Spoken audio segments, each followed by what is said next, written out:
Sa nalalapit na birthday ng megastar na si Sharon Cuneta ngayong January 6, ay 59 years old na siya. Sabi ng mga fans ni Sharon, advance birthday gift daw sa kanilang idolo ang muling pagkakaayos nila ng panganay niyang anak na si Casey Concepcion. Good vibes nga kasi ang hatid ng muling pagsasama ng mag-ina noong Christmas at pati ang lambingan nila sa social media.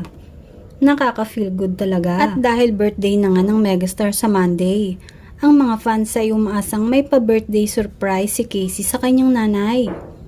Tiyak nga raw na mas bongga at mas masaya ang birthday ngayon ni Sharon dahil okay na sila ng kanyang panganay na anak.